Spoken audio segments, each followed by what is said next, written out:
ရဲ့တနေ့တာဟာကြိုက်တာခေါင်းလေးတောင်းလိုက်မှမှားလေထောက်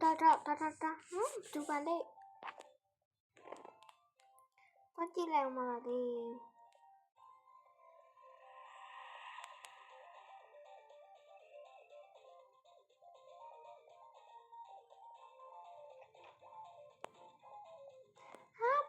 ချင်းခဲဟဲ့အမီငါရောမတွေ့ရကြလားနင်းတင်းချက်ပူလာလာနော်ဟဲ့အဲ့လိုလည်းမဟုတ်ပါဘူးဟဲ့နင်းအိမ်လာလေတာလားဒီပေါ်ဟာငါနင်းအိမ်လာလေတာပေါ့ဒီနေ့နေခေါင်းနေနေတာနင်းငါ့ဟင်းချက်ကျွေးမယ်ဒီချက်ကျွေးမှာပေါ့ဟဲ့နင်းငါမနဲ့တကယ်နင်းတောက်ပဲရှိတဲ့ဟာအေးလာလေးထဲလာထိုင်လေအေးအဲ့စတဲ့ငါထဲလာ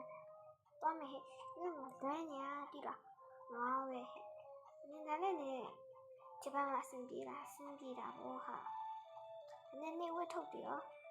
ဒါလာငါတဲ့ကောင်ခါမှာထားတယ်လက်ဖြင့်ကြားသူရှင်ငါအလုပ်သွားမှာအလုပ်သွားပြီးရတယ်အမှပဲအခါကျမှလည်းနည်းနည်းငါအိမ်မှာလည်းတော့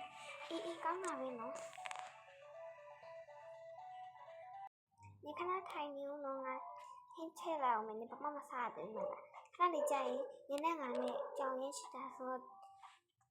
ကြောင်ပြခိုင်းရခေါ်ပါပေးမယ်နင်းတော့အေးဟုတ်လားကြောင်ပြခိုင်းတာလည်းတွားချင်တယ်တော့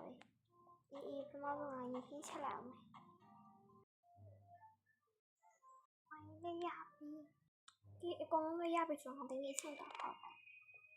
တကယ်ချင်းငါချက်ပြီးပြီငါတို့သူစားဖို့ပဲကျန်တယ်လာစားမယ်အဲ့လေရတော့အရင်ပဲမစားလို့ကောင်းမင်း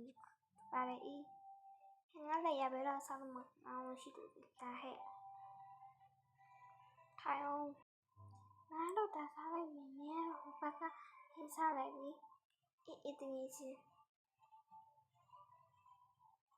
အေးနည်းလေရအရင်ကပဲစားလို့ရင်ကောင်းတာပဲနော်အေးဟဲ့စားဒီတပွဲငါခုနပန်းထားတာနင်းသိအောင်လေဟုတ်လားအေးတကယ်ကောင်းတာနည်းလေရတယ်အေးစားတဲ့ငယ်ချင်းငါလေးအရင်ခေါင်းနင်းကြိုက်ကြီးလေးချက်ထားဟဲ့ငါတို့ခုပဲသွားကြမယ်အဲ့ဒါငါပြောရကြောင်းနေသွားကြမယ်လေ